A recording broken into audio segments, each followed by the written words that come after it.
കാലഘട്ടം കൂടിയുണ്ട്. ആ കാലഘട്ടത്തിന്റെ കഥയാണ് ഈ കഥ. ഇത് രഘു. പല്ലിയുടെ സ്വഭാവമാണ്. താനില്ലെങ്കിൽ കോളേജ് നടക്കില്ല എന്നാണ് ചിന്ത. കൂട്ടത്തിൽ പൊട്ടനും പിശുക്കനുമാണ്. പ്രിയ അധ്യാപക സുഹൃത്തുക്കളെ, 2021-2022 വർഷത്തിലെ നമ്മളുടെ ഈ അക്കാഡമിക് ഇയർ ഇവിടെ തുടങ്ങുകയാണ്. ഇനി മെയിൽ ഫാക്കൽറ്റീസ് പാലിക്കേണ്ട ചില നിബന്ധനകൾ. ജീൻസ് പാന്റ് അലൗഡ് അല്ല. ഷർട്ടുകൾ ഇൻസർട്ട് ചെയ്യണം. അതേപോലെ തന്നെ നിങ്ങളുടെ പൊസിഷനും പേരും സൂചിപ്പിക്കുന്ന നെയിം പ്ലേറ്റ് നിങ്ങളുടെ പോക്കറ്റിൽ തന്നെ ഘടിപ്പിക്കണം. ഇതേപോലെ ഫുൾ സ്ലീവ് ഷർട്ട് ആയിരിക്കണം. ശ്രദ്ധിക്കുക, ബട്ടൺ ഇടേണ്ടതാണ്. മേൽ പറഞ്ഞ കാര്യങ്ങൾ വയലേറ്റ് ചെയ്യുന്ന മെയിൽ ഫാക്കൽറ്റീസിനെതിരെ ഫൈൻ ഉണ്ടാവും. ഇതോടുകൂടി ഈ അക്കാഡമിക് ഇയറിലെ സ്റ്റുഡന്റ് ഡീനിനെയും സ്റ്റുഡന്റ് വെൽഫെയർ ബോർഡിന്റെ ഹെഡിനെയും സ്റ്റുഡന്റ് ഡിസിപ്ലിന്റെ ഹെഡിനെയും നമ്മൾ പ്രഖ്യാപിക്കുകയാണ്. മിസ്റ്റർ ശ്യാമസുന്ദരൻ. ശ്യാം അഥവാ ശ്യാമസുന്ദരൻ. എല്ലാത്തിൻ്റെയും ഹെഡായി അയാളുടെ തനിക്കണമെന്ന് കണ്ടാലോ? സാറേ, അവിടെ മുട്ടി നീടി നടക്കുക. വേഗം ഒന്ന് ചെല്ലണോ സാറേ?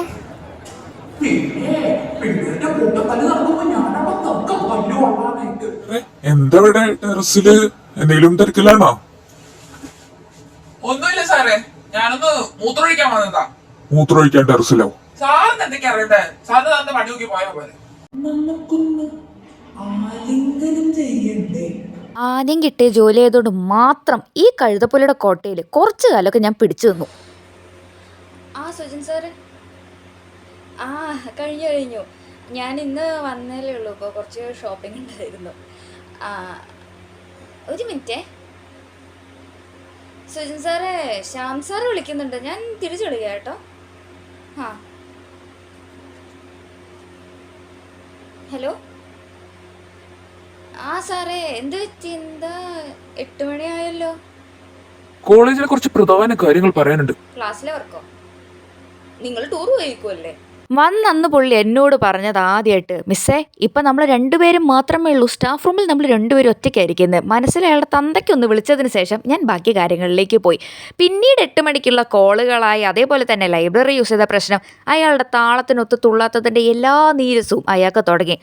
അതുപോരാതെ വേറെ ഡിപ്പാർട്ട്മെൻറ്റിൻ്റെ കൂടെ ചേർന്ന് 2 പ്രോഗ്രാമും കൂടെ അവതരിപ്പിച്ചതോടുകൂടി ഇയാൾക്ക് എന്നോട് എവിടെ നിന്നില്ലാത്ത ദേഷ്യമായി. അങ്ങനെ സഹി കെട്ടിട്ടൊടുവിൽ ഞാൻ ആ തീരുമാനം അങ്ങോട്ട് എടുക്കുകയാണ്. Good morning sir. സർ,